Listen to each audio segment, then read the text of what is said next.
अस्सलाम वालेकुम नाज़रीन, आज़ादी राय और जमहूरियत का मुंह बंद करने के लिए मरियम नवाज के वज़ीर आला बनते ही और सच को दबाने के लिए इमरान रियाज खान और असद तूर को गिरफ्तार कर लिया गया। इस पर हामिद मीर फट पड़े। उनका कहना था कि आओ अगर गिरफ्तार कर सकते हो तो हमें भी गिरफ्तार करो। आइए पहले हामिद मीर की गुफ्तगू सुनते हैं, फिर इस पर बात करते हैं। असद तूर को और इमरान रियाज को आपने गिरफ्तार कर लिया है। मैं उनकी राय का मुतालबा नहीं कर रहा। मैं मुतालबा ये कर रहा हूँ कि जो लिस्ट है तुम्हारे पास जिनको गिरफ्तार करना है उन सबको एक ही दफा गिरफ्तार कर लो। हमारा मुतालबा आज ये है, आओ हमें गिरफ्तार करो, आओ हमें गिरफ्तार करो, आओ हमें गिरफ्तार करो, आओ हमें गिरफ्तार करो। और अरशद शरीफ के कातलों की जो इन्वेस्टिगेशन है उसके लिए सुप्रीम कोर्ट ने एक इनिशिएटिव लिया था। वो मामला अभी दरमियान में है, तो बेहतर ये होगा कि Supreme Court of Pakistan Arshad Sharif के कातलों को खुद ही बेनकाब करे और सजा दे दे। हम सजा देने की तो अहलियत नहीं रखते, लेकिन हम अरशद शरीफ के कातलों को जानते हैं। ऐसा ना हो कि हम उनको नेम भी करें और शेम भी करें, और वो जो कातिल हैं उन्हें नेमिंग और शेमिंग से बचने के लिए पाकिस्तान छोड़ना पड़ जाए। हम पाकिस्तान नहीं छोड़ेंगे, तुम पाकिस्तान छोड़ोगे। असद तूर ने जो आखिरी वीलॉग किया उसमें उसने सारी कहानी पहले बता दी। तो जो लोग ये समझते हैं कि असद तूर ने किसी अहम अदालती शख्सियत के खिलाफ कोई किरदार कुशी की मुहिम चलाई, या वो ये समझते हैं जी कि सिविल सर्विस के खिलाफ या किसी इदारे के खिलाफ उन्होंने कोई मुहिम चलाई, वो आप FIR देखें जो FIA की FIR है, अंग्रेजी जुबान में है। वही उसमें घिसे पिटे पुराने अल्फाज हैं, मेलाफाइड इंटेंशंस और एंटी स्टेट प्रोपोगेंडा, और लिखा नहीं हुआ कि एक्चुअली असद तूर ने किया क्या है। तो ये असद तूर की गिरफ्तारी जो है वो दरअसल एक टेस्ट केस है। उससे पहले इमरान रियाज खान को गिरफ्तार किया गया, लेकिन इमरान रियाज को गिरफ्तार करके कहा गया कि जी ये कोई लैंड डिस्प्यूट का मामला है, लेकिन आप सबको पता है कि वो लैंड डिस्प्यूट का मामला नहीं है। उसको भी इसलिए गिरफ्तार किया गया है कि काफ़ी अर्सा लापता रहने के बाद वो जब सामने आए तो कुछ अर्सा खामोश रहे वो, और फिर उन्होंने बोलना शुरू कर दिया। तो उनकी जुबानबंदी के लिए उनको गिरफ्तार किया गया है। असद तूर को भी उनकी जुबानबंदी के लिए गिरफ्तार किया गया है। इसका सबसे बड़ा सबूत यह है कि इन दोनों की गिरफ्तारी से सिर्फ चंद दिन पहले BBC ने एक डॉक्यूमेंट्री की, और उस डॉक्यूमेंट्री में इन दो के इंटरव्यू शामिल थे। इमरान रियाज का इंटरव्यू था और असद तूर का इंटरव्यू था।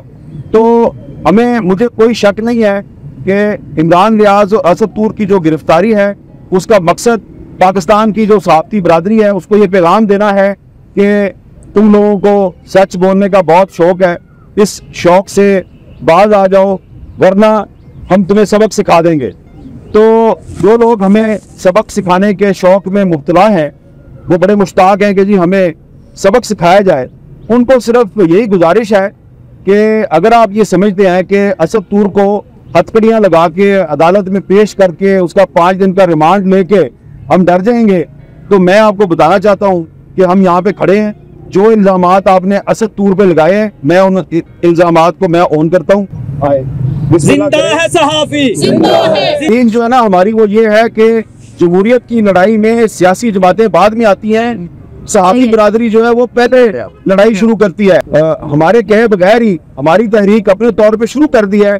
तो भाई आइए आप हमें भी गिरफ्तार कीजिए, हम तैयार हैं। आप हमें गिरफ्तार करेंगे और उसके बाद लोग जो है वो हमारी राय का मुतालबा करे ना करे, लेकिन दुनिया जो है वो आपको शेम के नारों से नवाजेगी।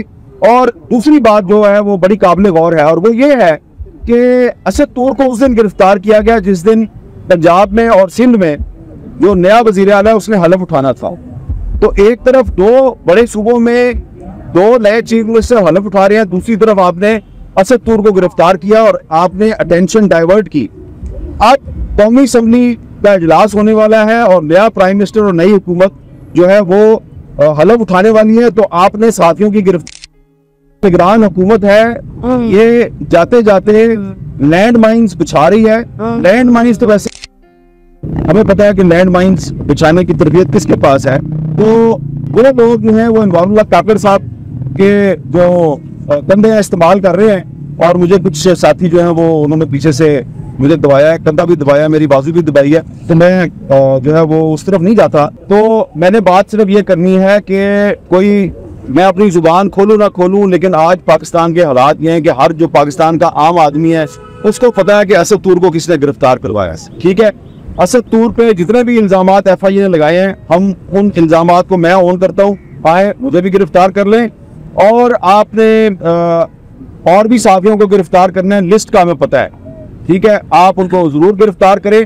दरअसल आप हमारी ही तहरीक चला रहे हैं, लेकिन मैं जो वार्न करना चाह रहा हूँ वो ये करना चाह रहा हूँ कि ये जो नई हुकूमत बनने जा रही है इस्लामाबाद में, हम नई हुकूमत के साथ कोई फटेबाजी नहीं करना चाहते, कोई लड़ाई नहीं करना चाहते, लेकिन अगर उनको शौक है कि जो लोग उनके लिए लैंड माइन्स बिछा रहे हैं, उन्होंने अगर उनके बिहाफ पे हमारे साथ लड़ाई करनी है तो फिर 100 बिस्मिल्लाह, आओ, हम नहीं भागेंगे, आप भाग जाएंगे। नाज़रीन, अरशद शरीफ जो नामवर जर्नलिस्ट थे, जो झूठ पर बात नहीं करते थे, जो हक और सच की हमेशा बात करते थे और प्रोपेगेंडा नहीं करते थे, लेकिन उनकी हक और सच की बात करने की वजह से ही उन्हें इस मुल्क छोड़कर जाना पड़ा, क्योंकि उन्हें ब्लैकमेल किया जा रहा था, जान से मार देने की धमकियां दी जा रही थी। लेकिन उन्हें बाहर के मुल्क जाने के बाद भी सुकून से नहीं रहने दिया गया। जब उनको प्रेशराइज करने के बावजूद उनकी आवाज को ना दबा सके तो फिर उन्हें शहीद कर दिया गया। इसी तरह नाज़रीन, जब इमरान रियाज खान को 5-6 महीने के लिए गायब किया गया और जब उन्हें रिहा किया गया, उस वक्त इमरान रियाज खान की जो हालत थी वो तो पूरी दुनिया ने देखी है। नाज़रीन, अब फिर से इमरान रियाज खान और असद तूर को गिरफ्तार कर लिया गया है, क्योंकि ये हक और सच पर मबनी बात करते हैं। ये वो बात नहीं करते जो इन्हें स्क्रिप्ट दिया जाता है, और इनका सच बोलना बहुत से लोगों से हजम नहीं होता। आज हामिद मीर ने खुल्लम खुल्ला ऐलान कर दिया कि अगर सबको गिरफ्तार करना चाहते हो तो आओ हमें भी गिरफ्तार करो, सबको गिरफ्तार कर लो। फिर पूरी दुनिया में पाकिस्तान का तमाशा बनेगा कि आज़ादी राय को दबाने के लिए और जमहूरियत को दफनाने के लिए और सच को दबाने के लिए सहाफियों को गिरफ्तार किया जा रहा है, और फिर पूरी दुनिया हमारा तमाशा देखेगी। नाज़रीन, हामिद मीर का कहना था कि जो लोग इसके बेनिफिशियरी हैं, नून लीग जो पंजाब में हुकूमत बना रही है और वफाक में हुकूमत बनाने जा रही है, इन्हें खुश करने के लिए सहाफियों को गिरफ्तार किया जा रहा है। अगर नून लीग का यही वतीरा रहा तो हम नून लीग से भी लड़ने को तैयार हैं, क्योंकि हम हक और सच की बात करना नहीं छोड़ेंगे। नाज़रीन, असद तूर का भी यही कसूर है कि वो जुल्म और बर्बरियत पर आवाज उठाता है, जबकि इमरान रियाज खान का भी यही कसूर है कि वो नून लीग की करतूतें खोल खोल कर बयान करता है कि किस तरह से नून लीग अवाम के वोट्स पर डाका डालकर इस मुल्क पर मुसल्लत हुई है, और बहुत से लोगों से ये सच हजम नहीं होता। नाज़रीन, आपके इस बारे में क्या राय है, कमेंट में जरूर बताइएगा। अगली वीडियो में मिलते हैं, तब तक के लिए अल्लाह हाफ़िज़।